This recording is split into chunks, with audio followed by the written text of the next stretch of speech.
Hey, hey, hey, I am Brianna Harmon, and this is the Millennial Mommies Club, an original podcast dedicated to all of the millennial mommies out there killing the game.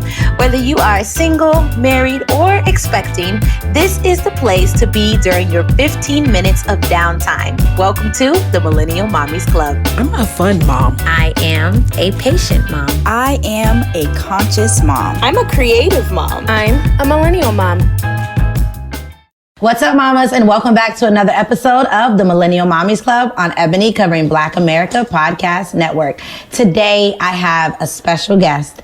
Not only a special guest, but a newfound author as well, and truly someone that is going to tell you a story about her life that is going to make you want to go grab this book. Now, you might have seen her in the courtrooms before. You may have seen her as a lawyer before, but again, now she is an author, Miss Terrinee Gundy. How are you? I'm so happy to be here with you today. I'm so excited to have you. And I mean, I want to just jump right in and talk about just your journey as a mom first. Okay. Now, you are, a lawyer, a judge, and how did you just balance the whole career field? Because I know it was challenging. I know it was a lot all at once. So how did you balance it?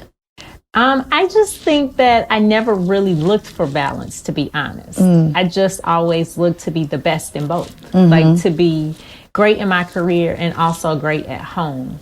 And I feel like that some people might describe me as like an A-type personality because I'm very organized. I'm very anal about my organization, not just like the systems in my home, but also like my calendar, things like that. Like everything is organization because I just believe that I do a lot better. I perform better with organization, but I also know that children, especially my kids, Kevin and Mia Michelle, my son is 15, my daughter is 16. But I feel like kids always perform better with consistency and when they know what to expect. And so having a schedule always allowed for me to know exactly what's going on and what to expect and what we're going to do for today or for the week or for the month. Yes. But it also did the same thing for my kids. So they were able to anticipate their days or their weeks of what was coming. Yeah. And I just felt like that as long as children are informed, they always can step up and perform accordingly. Yes. Not only that, it brings structure. Yes. And it allows them to understand she ain't gonna have this. This is what we do. This is how we do it. And that's it. I wish I had that lifestyle mentally because sometimes I'll be all over the place. The one thing I know that I have that is a schedule is 8:30, you going to bed because I know for a fact I need my time at the end of the night. Yes. But throughout the day, sometimes it can get a little... Yeah, I started the sleep schedule from the hospital. Oh, wow. Straight from the hospital to their bed. They never slept in my bed. Right. You did not even did you like have the bassinet at least right next to you or were they in their room? And their room was upstairs and my room was downstairs. Oh my. Yes. Wow. But I will say that I did cheat a little, but not because I was worried.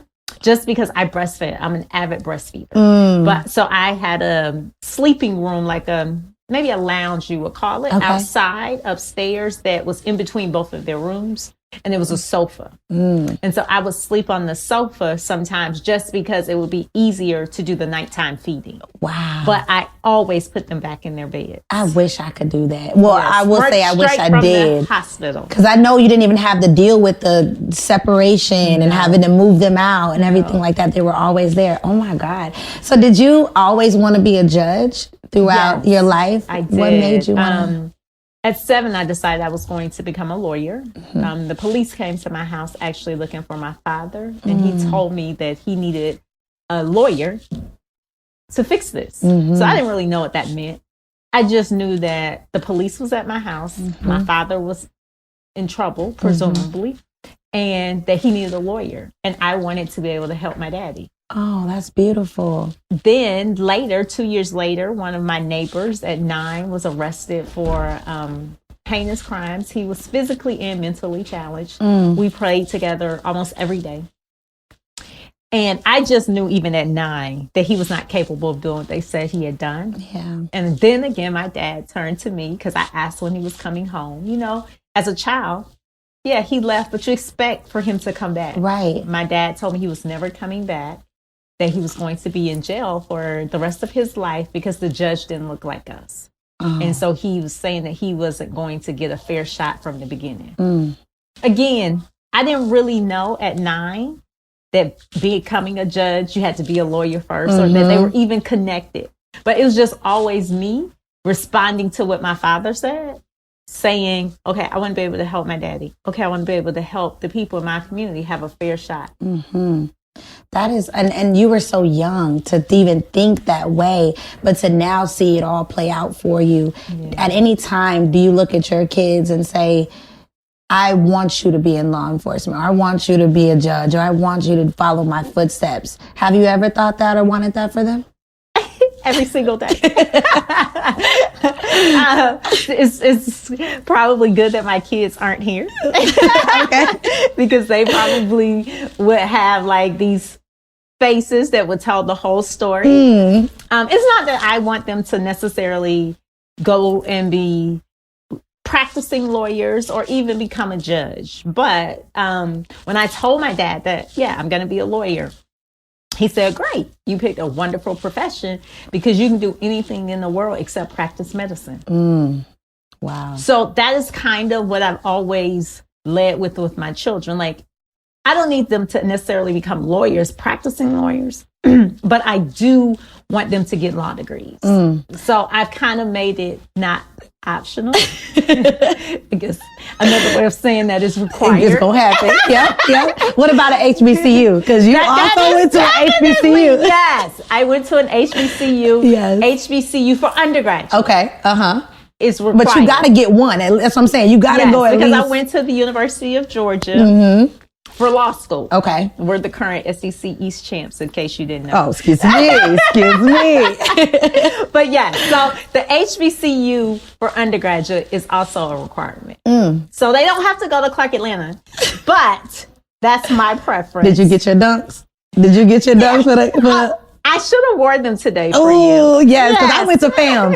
So I definitely got my dunks, and I knew you had to have gotten your dunks. Yes, for sure. But I wore them to homecoming. Really? Yes. See, I got mine after homecoming, but it's okay. It's all right. You got to do the whole thing. I did. Yes. My sister also went to Clark Atlanta. Really? So I got her some dunks. So we went to homecoming 20. Oh, y'all was fly. Yeah. So that, I think just hearing that from the sister to you, they gonna have to go to Clark, even if they. Yeah, my daughter has chosen Howard. Okay, we'll take that. It's an HBCU. And she's been saying it since the 5th grade. Oh, so she knows. She knows. Good. She told me she wasn't even applying anywhere else.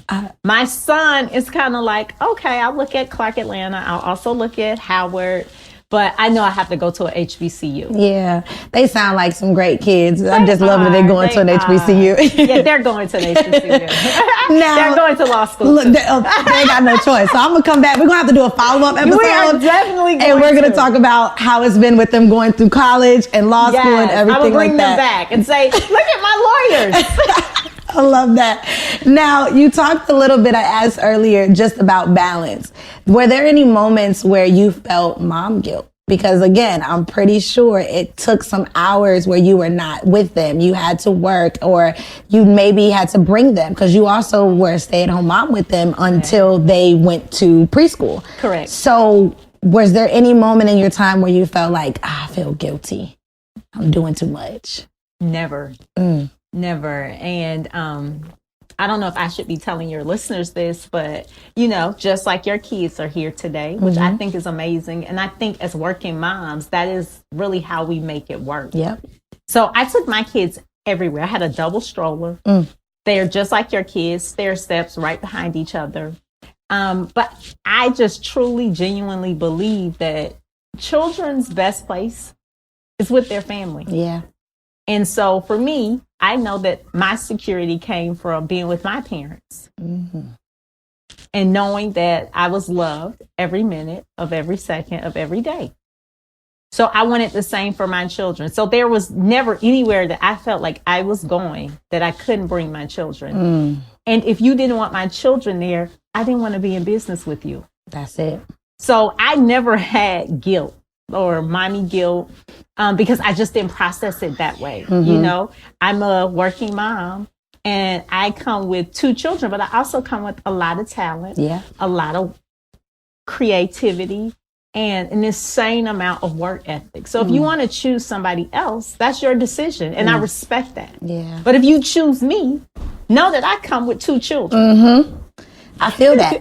Because even coming here, I let the studio know, hey, look, I come with 2 some days. Yes. So we got to work this thing out for me to be able to continue, because we're not always going to have the support. Yeah. We're not always going to be able to trust people. Let's talk about trust. And I did have a lot of support too. Like my mom moved here, my sister moved here. My father actually moved here after I had children. Now, that's my dad actually just moved here too. And now it's been a lifesaver having him here and his wife. And the only other thing I want to say about bringing the children that I thought was very, very influential on me growing up is that they also learn something that nobody else can teach them. Because seeing you actually work and do what you do every day and make this amazing show and make something out of nothing just inspires them. Like, they don't know anything. So when they grow up in that kind of realm and atmosphere, it's like it's penetrating through them and they don't even know. So many things that I learned hanging out with my parents, I didn't know till much later that I even knew that. Wow. So, yeah, why would I feel guilty about that? I can understand that. I just think maybe society portrays or puts the stigma in us that you can't take your kids to the BET Awards. You can't take your kids to whatever you got to do here for hours. That's a bad mom. You're going to leave them in a room, or you're going to give them a tablet or whatever it is. But the way I see it is, what else I'm going to do? And I'm doing it very well. Yeah. So it gets done regardless. Yes. So trust. I asked about trust because as a lawyer, you've seen and heard, I'm sure, of so many different things that's happened around children and safety. When they talk about the word trust, how is your trust with your kids as they've grown up? And even as little kids, sleepovers and things like that, letting them go and just experience the moment. Yeah. What's trust like? Again, I think that we all are products of our own childhood. And so there were so many things because I had a very different childhood. And to be honest with you, I just really processed how different my life is from my kids' life. Wow. You know, so I came from a very challenged environment. I'm originally from Jacksonville, Florida. Duval. Yeah. The north side. Yeah. Oh, yes. Which is the worst part of Duval. Yes. And so we just had to be a lot more on our game. We had to be a lot less trusting. My parents never allowed for us to spend a night anywhere growing up. We always had to be with a family member or with them. There were just certain things that we were not allowed to do. Yeah. Now, some of those things, I have transferred to my kids because honestly, I don't know anything else. Yeah.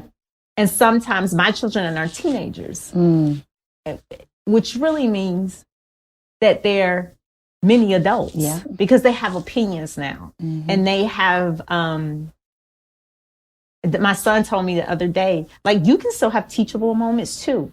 So they're trying, not only are we teaching them, they're teaching us. Yeah.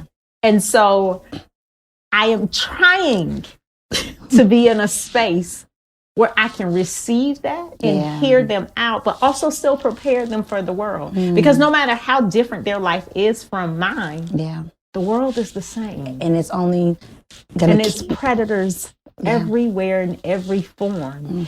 And so, I struggle with making sure that I properly prepared them because good, bad, or indifferent, no matter what my childhood was, it prepared me to go anywhere in the world. Yeah. Like, I have no doubt I would survive. You know what? Not just in the world. I would survive on Mars. I would figure out how to get Put home. me there and I'm going to get it. I'm going to make it happen. Back home. Yes. And I'm just trying to make sure that my children have the same tools without the trauma that I had. So then tell me that, because I'm pretty sure your children are in a place where you've made yourself, how do I say this? you can put them in private school. They can be sheltered. They cannot see the grit, the grind, have to go through that. How do you still make them experience that without giving the trauma, like you said? Because you came up in a way where I got to figure this thing out and we're going to make it happen. Yes. And it may not be pretty, but we're going to make it happen. Yes. But your children are fortunate enough to have financial stability. They're fortunate enough to see my mom and dad be successful. So how do you give them the grit without the trauma? The honest answer is the jury is still out on that. I'm still working on it. That's a formula that I'm working out and really like testing every day. Wow. Because they're teenagers, so I don't really know. But what I know is that I have been intentional about it since their birth. I think about it every single day. And so I have taught them how to think for themselves. I have tried in my best ability to make sure that they are analyzing situations, but also that they are appreciative for what they've been given and that they know that, yes, family, God first, family, but also community. Yes. So we work really hard to integrate them into our community so that they know that to whom much is given, much is expected. So my kids have never been in private school. They have always been in public school, APS. Because to me, public school is a best example of the world. Yes, indeed. You have to deal with all types of personalities, all kinds of different races, religions, everything. So it starts to prepare you. But I also send them to the Center of Hope for summer camp. Again, you've got to be able to function in the world. And you got to understand that people are people and humans are humans no matter where they come from. Wow. I also sent them to work with my father. I worked outside every summer, my sister and I, with my dad. It's a tent. We used to have them like at Underground Atlanta. I mean, people may not be familiar with them anymore, but it's just a tent. Okay. You set up clothes. You know, it's kind of like a vendor situation. Okay. Yes. So we had to unpack and pack every single day, no matter what the weather was, whether it was hot, cold, rain, shine, sleet, snow. It does not matter. We were there and we had to unpack every single day and then repack every single day. That was we had to be to work at 7:00. We got home maybe about 10:00. Oh, every day. So in the summers, I sent my kids to the north side of Duval to work with my dad. Wow. You really have to understand people. And there's no way to do that without interacting with people. And being there. So I think that they are pretty well-rounded. I'm very proud of them. And I get great reports. Like I get messages all the time, like when I'm not with them. Like, oh, your kids are amazing. Oh, they're so mannerable. They're so helpful. Wow. I spoke yesterday at the recreational center and Coach Nick, when he introduced me, he was saying, and I didn't even know, he was just saying like how much he enjoyed my children because they went from actually attending to working there during the summers. Wow. And they love their jobs. But he was just saying like how he loved them because he said like they're always the kids to help, to volunteer, to clean up or to sweep or to take out trash without being asked. And so really as a mother, those are the moments that make you proud. Yes. Like, you know what I mean? Because they may not be as consistent at home, but what you really care about is what they do when they're out into the world and they're representing not just you well, but themselves well. Like that speaks to how much they appreciate themselves and how they want to make sure that people receive them as well. Wow. I'm giving you your flowers, honey, because you sound like you have just raised two beautiful kings and queens there that are just so, I ain't even met them, but they well mannerable. They everything right now in my eyes. They have 3.9s. Look, they're going to HBCUs. They're going to be lawyers. Yes. I love all this about them and you for doing it. But we talked a little bit about just them. Now, we've never done this before where we've talked to a mom about her childhood. And this is how we transition into your book, and a little bit more about that after this break, because there's so much to get into, so much to undive, or just unreveal with your book, and this exciting part about you just being now an author. So mamas, we're going to take a quick break, but when we get right back, we'll be talking to Miss Terrinee about her book, as well as so much more what's to come with her in the future. So we'll be right back. You're listening to the Millennial Mommies Club on Ebony, covering Black America Podcast Network. You are listening to the Ebony, covering Black America Podcast Network. Welcome back, mamas, to the Millennial Mommies Club. We're here with Miss Terrinee Gundy, and you've literally told us all about the babies. Yes. Now, you, honey, the daughter of a junkie, Yes. a true love story. Absolutely. You have written a book. Tell me about it. So I wrote a book, of course, earlier this year, The Daughter of a Junkie, a true love story that really talks about my childhood, basically from 5 to 18, and what it took for me to make it from the north side of Duval to becoming a judge. And to do so with a crack addicted father who's been smoking crack for over 40 years and still smokes crack to this day. Wow. Like, honestly, he might be smoking crack as we're doing this interview right now. Oh my goodness. But in his defense, he's always loved me. He's always showed up for me and my sister. And I just really wanted to share that story because honestly, I didn't realize that so many people had estranged relationships. Who are in a similar situation as me. Yeah. You know, it was very odd to me when I had a friend recently who would say, so you have a relationship with him? Like, I was offended. What do you mean? Of course I have a relationship with him. He's my father. And he took offense to me taking offense. Yeah.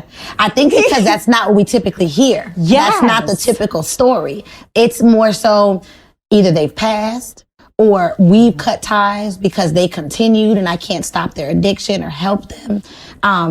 Or just the pain that they felt growing up, that it's hard for them to connect and be happy with you when you've put me through so much throughout my childhood. Yeah. So for you, you were a part of it all. I was. What was that like from a child's perspective, having to experience that? Because we see it in movies, growing up, we've saw movies where children have experienced it, but you lived it. I did. What in my goodness?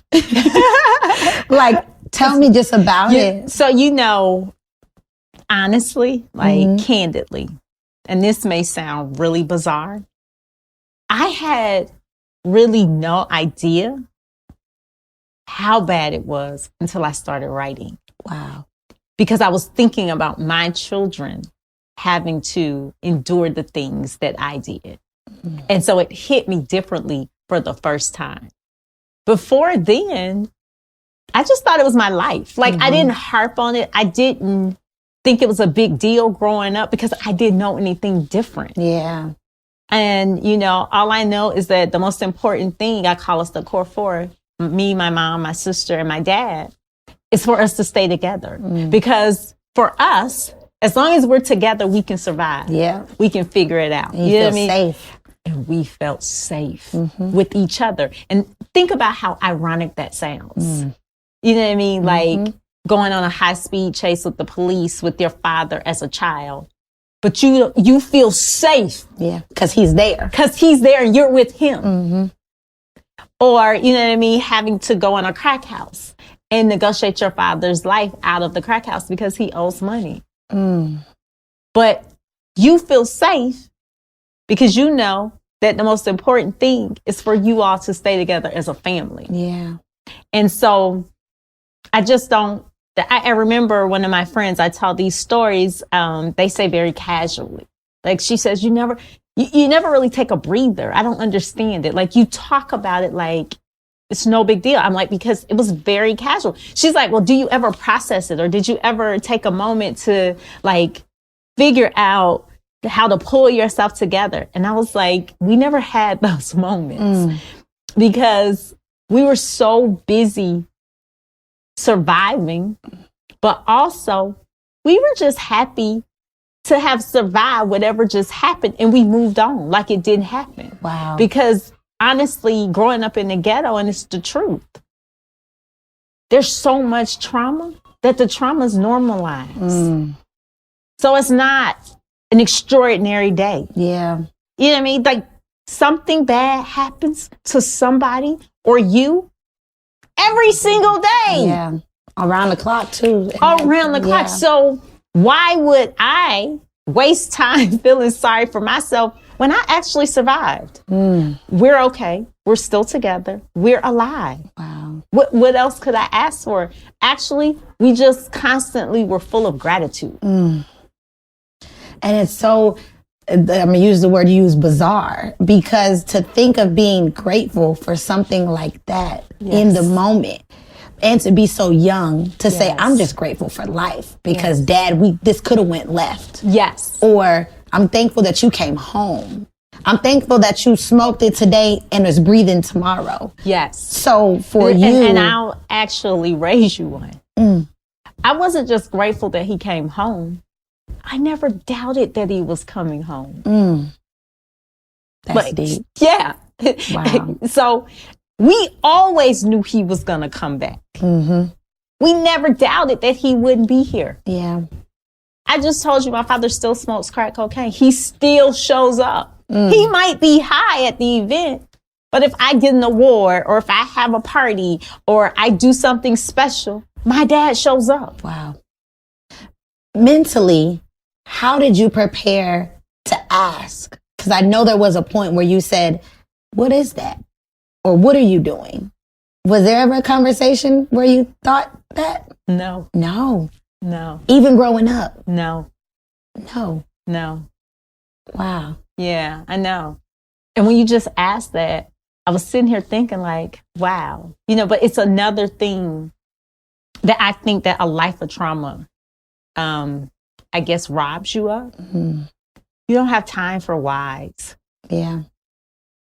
All you deal with is what is present. And again, once you survive, you're just happy you survive and you move to the next thing. So, no, I mean, I just know that my father growing up taught me everything. Taught me how to read, how to write, how to count, how to color. Midst of. Yes. Wow. Yes. That's a superhero. He is our superhero. That's a superhero. Because, I mean, just by society, you would assume that it's killed his brain cells. He's not as, able to do that with you all anymore. You've seen videos of how people just pass out and sleep and things. So for him to be so active in your life and being able to be on that is, he wasn't just active. Him and my mom built me. Wow. Like they believed in me when nobody, I mean, just think about a young, poor black girl from the ghetto saying in the 70s, I want to be a lawyer and a judge. Wow. And my dad and my mom constantly defended my dream. They never doubted me. Yeah.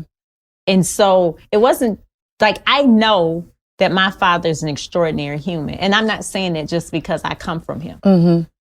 I'm saying because if he walked in this door right now, the stuff that he could regurgitate to you, he can tell you everything about his childhood, everything almost about that. He has certain blackout periods when him and my mom got divorced. He said it was the darkest time in his life. Wow. But that's normal. You know what I mean? So that was his trauma. But like, he still knows more American and Black history than anybody I've ever met in my life. And I know a lot of people. And he can sit here and tell you this at 70. Wow. After smoking crack cocaine for 44 years. Wow. Now let's talk about this transition to your kids. Is this a book that they've read or a conversation that you will have with them? Well, I've always told my kids that my daddy was a junkie. I've never hidden it from them because what I didn't want is what we didn't want as kids. We were never going to allow somebody to make us ashamed of our father or to put that burden on us. My father has an addiction, not me. And that's what it is. It's a sickness. It's an illness. Now, back when my father was dealing with it, or I was dealing with it as a child, we did not characterize it that way. We used it as a weapon against families. Mm-hmm. But my sister and I, which is how, I came up with the title of the book. I've always called myself the daughter of a junkie. So it was very natural for me to name the book, because we would meet you and say, hey, I'm the daughter of a junkie. My dad's been smoking crack for X amount of years. Wow. We wanted to rob people of being able to use that against us. I wanted to give the same thing to my children, because I wanted them to understand that doesn't define their grandfather. Mm-hmm. And he's an amazing grandfather. I mean, the same friend, he took my father, the junkie, has an 8-year-old, a 10-year-old, and a 12-year-old. Oh, wow. Yeah, I know. Oh, okay. And so my sister has 2 girls, Uh-huh. Terrinee L and Mia L. I have 2 kids, Kevin and Mia Michelle. So that's 7. Mm-hmm. He took all of those kids to Disney World by himself. Wow. So again, my friend was like, you let the junkie take your kids to Disney World? Girl, that's I'm my like, daddy. Yeah, I'm like, that's their grandfather. He would not do drugs with them. Mm-hmm. I mean, like, it's really hard for people to process the amount of confidence and trust we have in his ability as a father and a grandfather. But I wanted my kids to know all parts of him, not just because there are positive things in him, but because I also wanted them to understand what addictive behavior we have in our blood. Mm-hmm. I've never done any drugs in my life. I don't drink. And so it was really to say to my kids, you really have to understand that this is not for us. Like, we have very addictive personalities. I just told you I have an A-type personality. That's just an addiction in another form. Yeah, yeah. So I'm like, I can't touch that. And I wanted my kids to know, you can't touch that. Some people are very well able to do what they would call a recreational drug. Mm-hmm. That's not in our bloodline. Yeah. You know what I mean? So I wanted them to know that. I never wanted them to be ashamed. And they haven't read the whole book, but I did let them read the introduction. And they both said it was really good and that they couldn't wait to read the rest of the book. Wow. And I'm sure you guys need to have some type of like book study conversation to break the book down, because I know there's some layers in there that are probably going to need to be explained in depth. So Definitely. I want to just close out here and say, what do you want people to take from this book? What should a reader be able to say or gain after reading it? I think that my audience that I was really speaking to is probably threefold. So when I say The Daughter of a Junkie, a true love story, the love story is because the book really is just about love story after love story after love story. My love story or love obsession with my father, my love story with my mother, my love story with my sister, my grandmother, my aunts, my uncles, my cousin, all of the people who poured into me to be able to sit here and have this conversation with you today. But for them, I would not be here. So as you just gave me my flowers, which I appreciate, I wanted to give them their flowers. Like, I feel like I owe them a debt that I can never repay, but I want to spend my entire life trying. Yeah.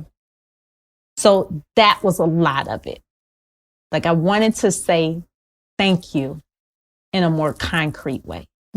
I wanted them to know that I am proud of every single one of them, regardless of their flaws. We're all flawed people. So no, my family's not perfect, and a lot of them have made bad choices, but they are good people who have always loved me.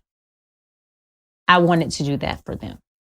Secondly, I wanted other sons and daughters of junkies to be freed of the burden. I speak to so many people who are so ashamed of their story. And I think it's utterly unfair that the kids have to carry the burden and decisions of adults. Now, true, we are adults now, and you would think that we would be over it, but so many people aren't. And I wanted to say to them, it's okay. And I wanted to say, I, as a fellow daughter of a junkie, free you. It's okay to love your junkie parent. It's okay to know that they're different. And it's okay to know that you did everything that you could. So I'm also speaking to those people. Wow. Lastly, I want to speak to the current sons and daughters of junkies, to let them know that this does not have to define your present or your future, that you can take control, because I was able to do all of this with my junkie parent, and every situation is different. Yeah. But just know that I feel like that drove me even more. And so we always have really great, successful stories where you hear about people who are surrounded with a lot of love or in a good environment, or even really talented people. You know, I don't have a talent. I can't sing. I can't dance. I can't do any of that. I'm just really smart and a hard worker. I want those kids to know you can change the trajectory of your family. Just with hard work, with tenacity, with not giving up on yourself. Yes. Or giving up on your parent. Like, no, none of us are perfect. None of us. Even people who don't have addictions, they still do damaging things. Everybody has their own cross to bear. But that should not discourage you from really dreaming of something that's impossible, like growing up as a poor, young Black girl in the ghetto to become a lawyer and then a judge. Nothing but grace and God. And again, Yes. your flowers, honey. Your Thank flowers. you. Thank But no, you. it's truly been a pleasure and an honor just to sit with you and understand more about how you got to this place. Because a lot of people, they see the end product, but they don't see what happened before we got to this product. They don't. And like you said, that young Black girl from the ghetto, look at her now. Yes. And raising 2 children who are going to go beyond you and continue Absolutely. to be great people in this world. So I thank you again for coming on our show. No, and I want thank you. Thank you. Yes, I thank you, not just for inviting me here, but for giving mommies voices. Thank you. That's a voice that's overlooked. And so it's amazing that you provided this platform, not just for mommies to be able to express themselves, but for other mommies to receive, because you never know what message hits somebody or how it hits them. Yeah, I thank you. Because this one right here gonna hit them all in a different way. Because this is there's women who may be experiencing being a junkie themselves or dealing Absolutely. with someone who they're with and having to go through that. Absolutely. So please let them know where they can pick up your book so they can read it. Tell them. Yes. Again, I am Terrinee Gundy. I am so happy to be here with the Mommies Club, and I am excited for you to hear more about my story. You can go to my website. It is daughterofajunkie.com. And everything about the book is there. It will give you a book synopsis. You can pre-register, and it'll also show you where to follow me on the different social media platforms. For Instagram, again, it's Daughter of a Junkie. Yes. Well, thank you so Thank much again you. for being a part of this show with us. Mamas, like we tell you each and every week, you're a rock star. You a superhero. Keep going. And you guys are listening to another episode of the Millennial Mommies Club on Ebony, covering Black America Podcast Network.